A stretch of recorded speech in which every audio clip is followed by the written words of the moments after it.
Opa galera, esse é o canal Breaking Nerd, tudo certo por aí? A HBO Max foi lançada no Brasil e muita gente se deparou com Raised by Wolves, uma série com produção de Ridley Scott, a mente por trás de Alien, Prometheus e Blade Runner.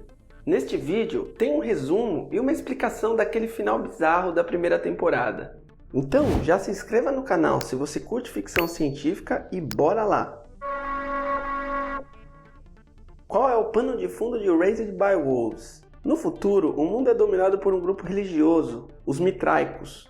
Essa religião já existiu realmente na Roma Antiga, mas acabou extinta devido ao surgimento do cristianismo. Em Raised by Wolves, parece que aconteceu o contrário e o cristianismo que sucumbiu.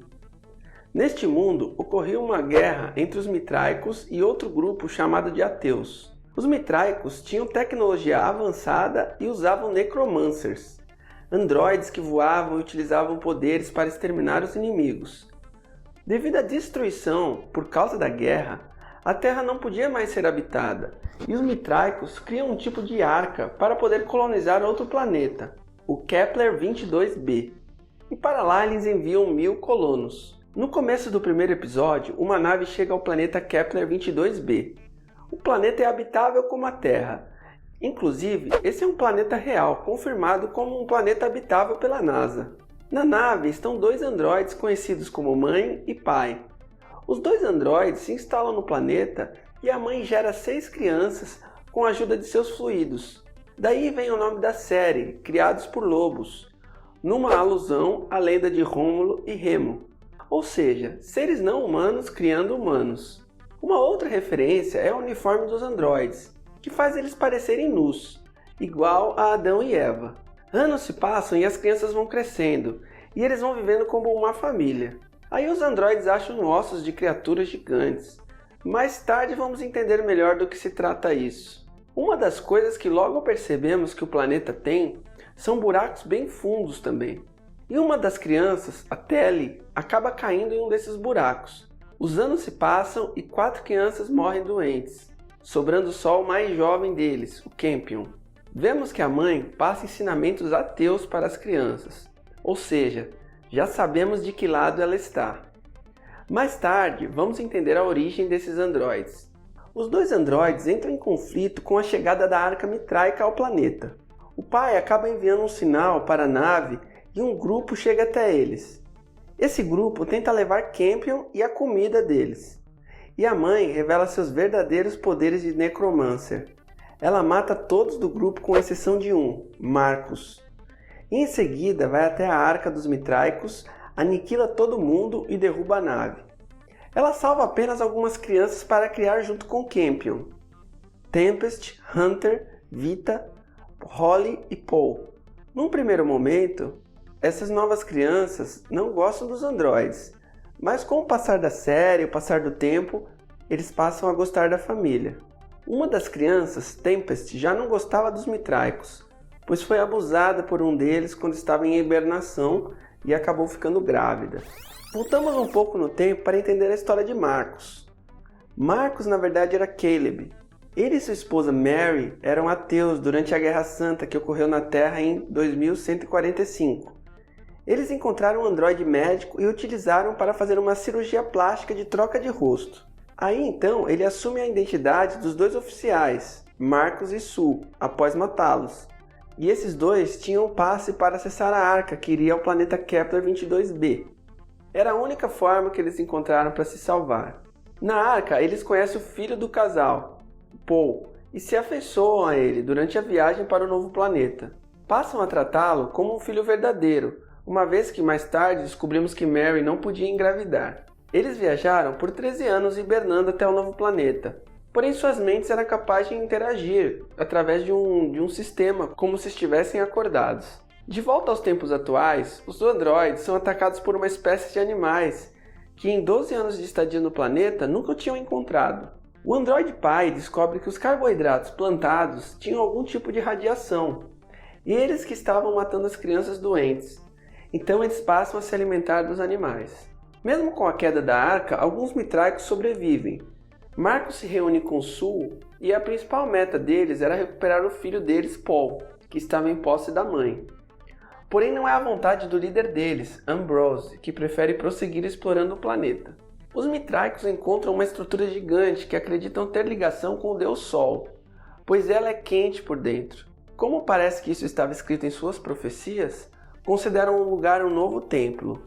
Mãe encontra uma cápsula na floresta e se conecta nela, e percebe que através dessa máquina consegue explorar suas antigas memórias. Lá ela acessa memórias escondidas de quando era uma necromancer dos Mitraicos e foi capturada por um ateu, Campion Sturgis. Ele alterou sua programação para que ela se tornasse uma criadora de crianças. Ele que enviou a mãe, o pai e os embriões para Kepler 22b, para que fosse criada uma nova civilização, um novo começo para a humanidade. Marcos passa a ouvir algumas vozes enquanto os Mitraicos estavam quase congelando devido ao frio. Em discussão com o líder Ambrose, eles empurram o cara na pedra, e o líder dos Mitraicos acaba pegando fogo. Marcos afirma que ele havia perdido a fé. Os outros integrantes, em seguida, acreditam em Marcos e passam a considerá-lo um novo profeta e o novo líder deles. Android Pai começa a ver Tali, a primeira criança que morreu, ou seja, coisas estranhas estão acontecendo. Marcos, com a liderança do grupo, finalmente vai conseguir pôr em prática seu plano de recuperar as crianças capturadas pela mãe. Na busca pelas crianças, os Mitraicos encontram um sobrevivente nos destroços da nave, um cara com um capacete. Era um prisioneiro acusado de abusar de uma garota. Por isso, os Mitraicos queriam matá-lo. Porém, Marcos não permite e o levam como prisioneiro.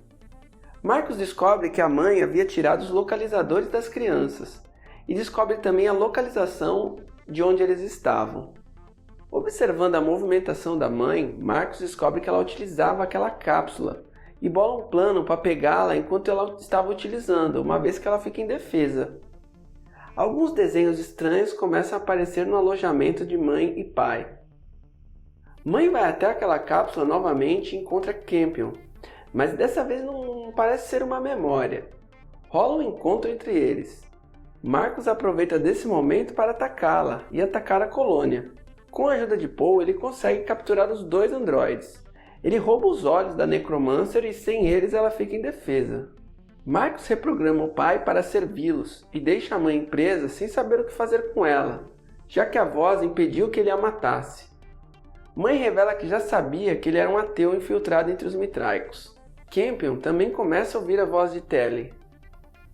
Marcos leva a mãe com a ajuda do pai para jogá-la num buraco e finalmente se livrar dela. Mas aí ele tem uma luta contra ele mesmo. Com toda certeza era a voz manipulando ele, certo? Com isso a mãe consegue fugir. Marcos passa a ficar cada vez mais transformado. De ateu ele passa a achar que é o escolhido da profecia dos Mitraicos. Marcos se desentende novamente com Mary e a prende numa das casas. Depois de um tempo, com a ajuda de Paul, ela consegue fugir e leva outras crianças. Campion também consegue fugir. A mãe, ferida, encontra um robô médico ainda ativo na Arca dos Mitraicos e descobre que tem algo estranho em seu ventre. Ela volta à máquina e aquela voz diz que as crianças eram apenas um treinamento para ela, que o verdadeiro futuro da humanidade estava dentro dela. Ela estava grávida, isso mesmo. Após isso, sentindo que o bebê se alimenta de sangue, mãe encontra aquele condenado à morte e utiliza seu sangue para alimentar o feto. Marcos não ouve mais a voz, ele convoca todos para procurar Mary e as crianças. Antes disso, Hunter consegue restaurar o pai. Eles vão até o templo buscar respostas, mas nesse meio tempo Hunter foge com o androide. Os Mitraicos duvidam da liderança de Marcos e descobrem sua verdadeira identidade. Eles o atacam e fazem ele comer os olhos da mãe e o deixam para morrer. Ele consegue sobreviver e encontra alguns ateus e acaba matando todos eles. Vemos que os ateus conseguiram uma arca para o novo planeta também. Provavelmente roubaram dos Mitraicos. Pai, Hunter, Mary e as crianças conseguem se reunir com Mãe e Tempest. Todos ficam surpresos com a gravidez da androide. Pai, apesar de ser um robô, fica com ciúmes da gravidez inesperada da mãe. Mãe acha os cartões e, utilizando eles, vê umas imagens estranhas. Após isso, o condenado à morte acaba atacando Tempest e acaba morto. Paul ouve vozes e destrói aqueles cartões prateados que mãe encontrou. Paul também diz a Campion que o Sol colocou o bebê dentro da mãe e que ele mudaria tudo. O grupo troca de local para o parto da mãe e vê estranhamente os animais locais fugirem. Paul descobre também no local algumas pinturas estranhas na caverna. Pinturas antigas que mais tarde vamos entender o que elas querem dizer. Paul tenta sabotar a Lander para que eles não possam ir à zona tropical. Segundo ele, Sol disse a ele para fazer isso. Uma criatura tenta matar o bebê da mãe e o pai a ajuda. A criatura era mais evoluída que as coisas vistas anteriormente no planeta. O bicho estava em posse de um crânio humano neandertal. O pai então calcula que os animais do planeta estão evoluindo e tem algo errado naquele planeta. Paul atira em Sue, pois descobriu que ela não era sua mãe de verdade. A voz também o contou isso. Mãe entra em trabalho de parto. Incrivelmente, sai um bicho que parece ser uma cobra da boca dela e passa a se alimentar dos seus fluidos. Ela percebe a periculosidade do ser e, com a ajuda do pai, eles partem com a Lander para jogá-la no poço em chamas. Mas a nave acaba atravessando o fogo e eles não conseguem matar a serpente. A imagem, inclusive, parece de uma fecundação. Com certeza isso foi de propósito pelos produtores da série para indicar o nascimento de alguma coisa. Mãe e pai vão parar na área tropical do planeta e a serpente, já gigante, parte voando e sabe-se lá para onde. Vamos agora explicar o final.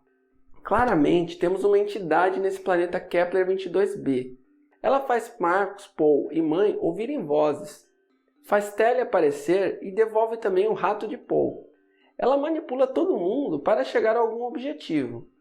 Esse objetivo era engravidar mãe, e faz isso através de um vírus implantado nela, quando ela acessou aquela máquina. Algumas razões que comprovam isso é a voz evitar que Marcos a matasse. Também evitou os mitraicos de matarem aquele cara condenado, que posteriormente foi ele que alimentou o bebê serpente. Uma teoria comentada pelo próprio showrunner da série é que há muito tempo atrás, algo na superfície do planeta fez os humanos viverem escondidos e a cada dia evoluírem, como previsto pelo pai. Esse algo eram aquelas serpentes gigantes, os ossos que vimos no começo da temporada. O Homem Mascarado tenta evitar o nascimento de uma nova serpente, além de tentar avisar mãe com aqueles cartões, que Paul queima posteriormente sob a influência da voz. Aqueles túneis provavelmente eram um sistema de metrô das cobras, por onde elas se locomoviam. Ou seja, no passado havia humanos e cobras no planeta. Humanos evoluíram e as cobras acabaram morrendo, provavelmente de fome. Quando vemos aquela imagem que Paul encontra numa caverna, podemos supor que uma nave com humanos e embriões saíram de Kepler para a Terra. Ou seja, tudo parece indicar que humanos fugiram daquele planeta e colonizaram a Terra. Agora, humanos da Terra estão voltando para Kepler para dar origem a serpentes muito mais evoluídas. É como um ciclo sem fim. A voz é uma força sobrenatural ou tecnológica? A serpente recém-nascida é a voz incorporada ou é só um instrumento dela? Isso ainda não sabemos. Conta aí embaixo o que achou da primeira temporada da série. Tem alguma teoria sobre isso? Não se esqueça de se inscrever no canal. Um abraço e até mais!